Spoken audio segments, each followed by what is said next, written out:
డబ్బు, అనారోగ్యం, ఉద్యోగం, వ్యాపారం, అప్పులతో బాధపడుతున్నారా? మీకోసమే manifesting miracles 11 days programme.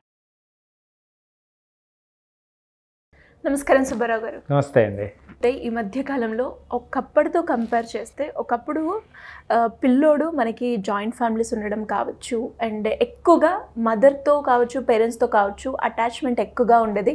And parents కూడా వాళ్ళ టైంని ఎక్కువగా పిల్లలకు కేటాయించేవారు. కానీ ఇప్పుడు చూసుకున్నట్లయితే చాలా ఎక్కువ సందర్భాల్లో తల్లిదండ్రులు పిల్లలకి ఇచ్చే సమయం అనేది చాలా తక్కువైంది అని చెప్పొచ్చు.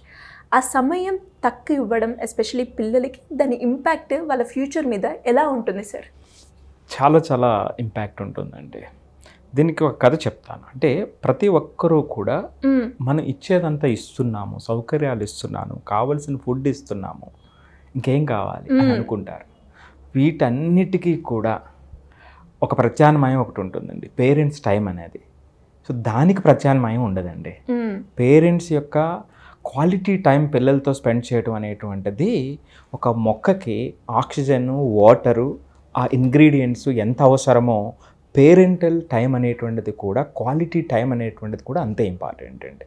మిగిలిన అందించినప్పటికీ దానిలో కావాల్సినంత శక్తి రాదన్నమాట అండి. మొక్క పెరుగుతుంది కానీ అది శక్తివంతంగా ఉండదు. చాలా చాలా ఇంపార్టెంట్ అండి. దీనికి ఒక కథ చెప్తానండి. భీష్ముడు అంపసాయి మీద పడుకుని ఉన్నారు. అప్పుడు ఆయన చనిపోవటానికి ముందు ధర్మరాజు రాజు అయిన తర్వాత ఆయన దగ్గరికి వెళ్ళి పాలనకు సంబంధించినటువంటి విషయాలు తెలుసుకోవడానికి ప్రయత్నం జరుగుతూ ఉంది.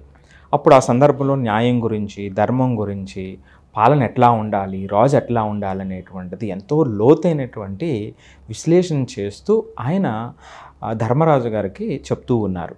ఆ సందర్భంలో ధర్మరాజు గారు భీష్ముడు యొక్క ముఖం వైపు చూసి, పితామహ, ఏంటో మీ ముఖంలో ఏదో ఒక తెలియని వెలితి ఏదో ఉంది, ఇవన్నీ చెప్తున్నారు కానీ నాకేదో స్పష్టంగా కనిపిస్తుంది, ఏమిటి తండ్రి అని అడిగారు ఆయన్ని. అడిగినప్పుడు ఆయన చెప్తారు, అవును యుధిష్ఠిరా, నాలో ఒక తెలియని ఒక బాధ ఉంది, అది ఇప్పుడు గుర్తుకొస్తుంది. ఏంటి ఆ బాధ అంటే, మీరు చిన్నప్పుడు నేను మీకు విద్యలన్నీ నేర్పించాను, అదే టైంలో రాజ్యం, ఆ యొక్క యుద్ధాలు, ఆ యొక్క పనుల వల్ల మీతోని కౌరవులతోని సరైనటువంటి సమయాన్ని నేను ఇవ్వలేకపోయాను, మీతో కలిసి గడపవలసినటువంటి సమయాన్ని నేను గడపలేకపోయాను. ఒకవేళ నేను ఆ రోజున అది గడిపి ఉంటే ఈరోజు కురుక్షేత్రం దాకా వచ్చి ఉండేది కాదేమో అని నాకు ఆలోచన ఉంది. సో అందుకనే ఆ చిన్నప్పుడు అంత సమయం గడిపి ఉండాల్సింది అని ఆయన పశ్చాత్తాపడుతుంటారనమాట. అంటే ఈ కథ ఏం చెప్తుందంటే, అంతటి గొప్ప వ్యక్తి భీష్ముడు. అలాంటి వ్యక్తి కూడా చనిపోయినటువంటి టైంలో అంత అక్కడ డిసిప్లిన్గా ఉండి పనుల్లో, పిల్లల విషయంలో నేను సరైనటువంటి సమయం ఇవ్వలేకపోయానే అని బాధపడినటువంటి సందర్భం అన్నమాట అండి. చాలామంది చాలా డిసిప్లిన్గా ఉంటారు. ఎంత డిసిప్లిన్ అంటే వాళ్ళ పిల్లలతో ఎప్పుడు ఆడుకోవాలనేది కూడా ఏళ్ళ టైం టేబుల్ వేసుకుంటారు. చూడండి, అంటే వాళ్ళది మంచిదే డిసిప్లిన్ అంతా కూడా. పిల్లవాడికి ఆ టైంలో ఇతనితో పేరెంట్స్తో ఇంట్రెస్ట్ ఉందో లేదో ఎలా తెలుస్తుందండి? సో చూడండి, అంటే మంచి ఉద్దేశమే కానీ ఆచరణలో ఎంత ఇది అంటే, పిల్లల విషయం ఏమవుతుందంటే సిరి గారు, ఒకసారి పిల్లలు మన దగ్గరికి వస్తారు, నాన్న లేదా అమ్మ అని వస్తారు. వచ్చినప్పుడు మనం మన పనులన్నీ పక్కన పెట్టి చేయగలిగితే, అంటే అలా 3-4 సార్లు వచ్చినప్పుడు కనీసం 1-2 సార్లు మనం చేయగలిగితే వాళ్ళకి ఆ అప్రోచ్ అలవాటు అవుతుంది. లేకపోతే ఏమవుతుందంటే 2-3 సార్లు అలాగే అయినప్పుడు అసలు మీరు ఇక్కడ ఉన్న మీ వైపు చూడకుండా వెళ్ళిపోతారు పిల్లలు. సో అంటే ఇది కాదేమో, ఇది కాకూడదేమో అనేటువంటి అభిప్రాయం వాళ్ళలో ఏర్పడిపోతుంది అనమాట అండి. ఇది బేజం అండి. సో కాబట్టి పేరెంట్ టైం అనేటువంటిది చాలా చాలా ఇంపార్టెంట్. ఇదొక గ్రేట్ ఇంగ్రీడియంట్ అనమాట అండి. ఈ యొక్క మొక్క పెరగటానికి గ్రేట్ ఇంగ్రీడియంట్. ఒక్కసారి మనం పూర్వం చూసినప్పుడు ఒక ఇంట్లో పేరెంట్స్ మాత్రమే కాదు, అంటే అప్పుడు బ్యాలెన్స్ చేసుకునేటువంటి వాళ్ళు ఎలాగా, ఇప్పుడు పేరెంట్స్ పనిలో ఉన్నారనుకోండి, గ్రాండ్ పేరెంట్స్ ఉండేవారు. గ్రాండ్ పేరెంట్స్ కూడా పనిలో ఉన్నారనుకోండి, అక్కడ కొంత ఫ్యామిలీ మెంబర్స్, రిలేటివ్స్ ఉండేటువంటి వాళ్ళు. అంటే చిన్నపిల్లల్ని ఒకరి తర్వాత ఒకరు హ్యాండిల్ చేసేవారు. సో అందుకని ఆ ఎఫెక్ట్ వాళ్ళ మీద అంతగా పడేటువంటిది కాదన్నమాట అండి. నాకు తెలిసిన ఇంకొక ఎగ్జాంపుల్ చెప్తాను. అమ్మా నాన్న ఇద్దరు వర్క్ చేస్తూ ఉన్నారు. వాళ్ళకి మెయిడ్ వస్తూ ఉంటుంది, వెళ్తూ ఉంటుంది. ఒకరోజు ఏమైందంటే మెయిడ్ రాలా, పిల్లలు వచ్చేసారు, స్కూల్ నుంచి తొందరగా వచ్చేసారు. పేరెంట్స్ ఏమో వాళ్ళ యొక్క జాబ్స్లో ఉన్నారు. నేను ఇప్పుడు పూర్వం గురించి చెప్తాను, ఇప్పుడు సంగతి కాదు. సో అప్పుడు 4 గంటల పాటు పిల్లలు అక్కడే కూర్చుని ఉన్నారు. అప్పుడు కమ్యూనికేషన్ అది లేదు కదండి, వెయిట్ చేయడమే కదా. సో వాళ్ళు కూర్చుని ఉన్నారు. ఆ తల్లి ఏం చేసిందంటే, లేదు నాకు ఇది ఇంపార్టెంట్ కాదు, పిల్లలు ఇంపార్టెంట్ అని ఆవిడ జాబ్ నెక్స్ట్ మంత్ పని మనిషిని మానిపించేసింది, ఈవిడ జాబ్ మానేసింది.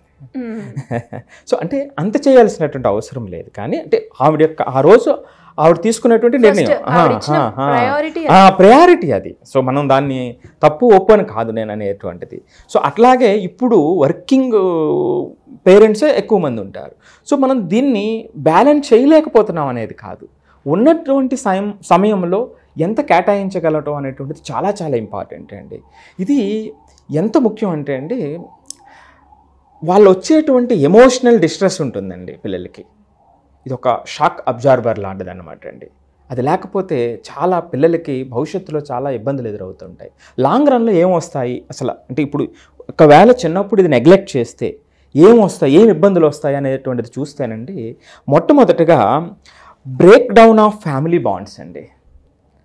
ఫ్యామిలీ బంధాలకి బ్రేక్ డౌన్ అవుతాయి.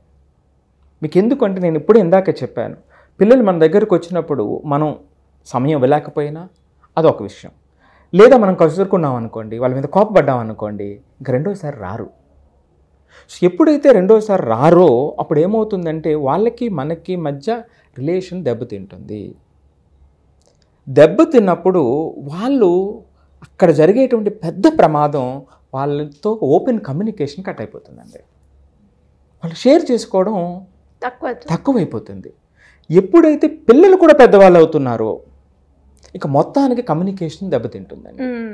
మరి కమ్యూనికేషన్ దెబ్బతింటే ఎక్కడ కమ్యూనికేషన్ జరుగుతుంది అంటే తెలియనటువంటి వాళ్ళ దగ్గర కమ్యూనికేషన్ జరుగుతుంది, రైట్? స్ట్రేంజర్స్తో అంటే ఎవరైతే వాళ్ళని వింటున్నారో లేకపోతే వేరే వాళ్ళు బయట వాళ్ళతో కమ్యూనికేషన్ పెరుగుతుంది. అంటే మనతో షేర్ చేసుకోవాల్సినటువంటిది ఆ డిపెండెన్సీ ఏమవుతుందంటే స్ట్రేంజర్స్ దగ్గర డిపెండెన్సీ పెరిగిపోతుంది. ఈరోజు చూడండి, స్ట్రేంజర్స్ దగ్గర డిపెండెన్సీ పెరిగితే వాళ్ళని అర్థం చేసుకోలేకపోతే ప్రస్తుత సమాజం ఎంత దారుణంగా ఉంది. ఇది వరకు ఇంటి నుంచి బయటకు వెళ్ళటం వేరు, ఈరోజు ఇంటి నుంచి బయటకు వెళ్ళటం వేరు. సో ఆ పిల్లలు ప్రతి విషయాన్ని అంత జాగ్రత్తగా అర్థం చేసుకునేటువంటి స్థాయికి రాకపోతే చాలా చాలా ప్రమాదాలు కొని తెచ్చుకున్న వాళ్ళం అవుతాం, మగవాళ్ళు కానివ్వండి ఆడవాళ్ళు కానివ్వండి. అది ఇంకా అమ్మాయిల విషయంలో మరింత వల్నరబుల్. ఇక రెండవ సమస్య ఏమిటంటే, ఒక బంధాల గురించి ఒకటి చెప్పాం లాంగ్ రన్లో, రెండోది ఎమోషనల్ డిస్ట్రెస్, నేను ఇందాక చెప్పినటువంటిది. సో ఎమోషన్ అనేటువంటిది మిక్స్ అండి. లైఫ్లో ఎప్పుడు కూడా it's a mix of emotion అండి. అది అప్ అండ్ డౌన్ జరుగుతూ ఉంటుంది.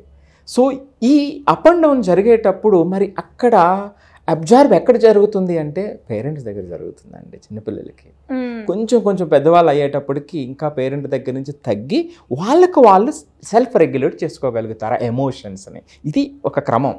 సో మరి ఎప్పుడైతే ఇక్కడ మీరు కట్ చేశారో అదేమవుతుందంటే షాక్ అబ్జార్బర్ పోతుంది. ఎప్పుడైతే షాక్ అబ్జార్బర్ పోయిందో ఆ ప్రెషర్ అంతా ఎవరి మీద పడుతుంది? పిల్లల మీద పడుతుంది. ఎప్పుడైతే పిల్లల మీద పడిందో వాళ్ళు రెగ్యులేట్ చేసుకోలేకపోతారు. అంటే ఒక వయసు వచ్చిన తర్వాత రెగ్యులేట్ చేసుకోవడం వేరు, చిన్నప్పుడు రెగ్యులేట్ చేసుకోవడం వేరు. అక్కడ ఆ స్థాయిలో అంత సామర్థ్యం ఉండదు. ఇది సెకండ్ అనమాట అండి. ఇక మూడవదండి, more dependence on social media. ఎన్ని చూస్తున్నామండి, కథలుగా వింటున్నాం. ముక్కు ముఖం తెలియదు. వీళ్ళు ఎలా అటాచ్ అవుతారు చెప్పండి, ఒక్క నిమిషం చెప్పండి. ఖచ్చితంగా ఆ పేరెంటల్ క్వాలిటీ టైం తగ్గినటువంటి కేసెస్లోనే ఇలాంటి కేసెస్ ఎక్కువ ఉంటాయని చెప్పడంలో ఎటువంటి సందేహం లేదండి. True sir. ఎక్కడైతే ల్యాక్ అవుతుందో ఆ ల్యాక్ని ఎవరో ఒక్కరు వచ్చి ఆ ఛాన్స్ని యూటిలైజ్ చేసుకుంటూ ఉన్నారు. అది మనకి మిస్యూజ్ గాను ఇలాంటి ఎక్కువగా మనమైతే ఎన్నెన్నో కథలు వింటున్నాం కదండి, చూస్తూ ఉన్నాం కదా. అదే ఎలా జరిగిందంటే ఇదిగో ఇలాగా జరుగుతుంది. ఇక లాస్ట్ది అండి, high chances of rising and negative behaviour అండి. నెగటివ్ బిహేవియర్ పెరగటానికి ఎక్కువ ఛాన్స్ ఉంటుందండి. సో కాబట్టి పేరెంటల్ టైం అనేటువంటిది ఎంత ముఖ్యం అంటే అది చాలా చాలా ఇంపార్టెంట్ ఇంగ్రీడియంట్ అని చెప్తాను నేను. మన ఆస్తులు, అధికారాలు, రైట్, సౌకర్యాలు అన్నిటికన్నా కూడా మించినటువంటిది పేరెంటల్ టైం, ఆ క్వాలిటీ టైం. సో ఆ క్వాలిటీ టైం ఇచ్చినప్పుడే మీరిచ్చిన సౌకర్యాలు, మీరిచ్చినటువంటి ఏ కంఫర్ట్స్ అయినా సరే సార్థకత వస్తుందండి. కాబట్టి ఇప్పుడు ఉన్నటువంటి జనరేషన్లో ఇది అతి ముఖ్యమైనటువంటిది. ఇదివరకల్లాగా షేర్ చేసుకోవడానికి గ్రాండ్ పేరెంట్స్, ఫ్యామిలీ మెంబర్స్ దగ్గర లేరు. సో కాబట్టి మరింత ఎక్కువ బాధ్యత ఆ పేరెంట్స్ మీదే ఉంది. దాన్ని ఎలా బ్యాలెన్స్ చేస్తారనేటువంటిదే ఇక్కడ ఇంపార్టెంట్ విషయం అండి. True sir. నిజంగా ఏ రిలేషన్షిప్లో అయినా అంటే వైఫ్ అండ్ హస్బెండ్ రిలేషన్షిప్లో కావచ్చు, లేదంటే పేరెంట్ రిలేషన్షిప్లో కావచ్చు, మనం చూసుకున్నట్లయితే ఎవరికైనా మనం ఇచ్చేది ఒక బెస్ట్ గిఫ్ట్ ఏంటి అంటే సమయం. దానికి మనము వాల్యూ కట్టలేం, బికాస్ ఒక్కసారి పోయింది అంటే మళ్ళీ రాదు కాబట్టి. అలాంటిది అంటే పిల్లోడు ఎదుగుతున్న సమయంలో కనుక మనం కరెక్ట్గా వాడికి టైం ఇచ్చి కరెక్ట్గా గైడ్ చేయకపోతే వాడి ఫ్యూచర్ మీద మీరు చెప్పినట్టుగా ఆ పారామీటర్స్ ఎఫెక్ట్ అవ్వడమే కాకుండా ఫ్యూచర్లో వాడు సస్టైన్ అవ్వడానికి చాలా స్ట్రగుల్స్ అయితే ఫేస్ చేస్తారు. అది మాత్రం 100% కరెక్ట్. సో ఇప్పటి నుంచైనా ఈ వీడియో ఉద్దేశం కూడా పిల్లలు ప్రొఫెషనల్గా తల్లిదండ్రులు బిజీగా ఉన్నప్పటికీ కూడా వాళ్ళకంటూ కొంచెం సమయాన్ని కనుక మనం కేటాయిస్తే చాలా బాగుంటుంది. Thank you sir, thank you so much. Suman టీవీలో మీ పర్సనల్ అండ్ బిజినెస్ ప్రమోషన్స్ కోసం కింది నెంబర్కి కాంటాక్ట్ చేయండి.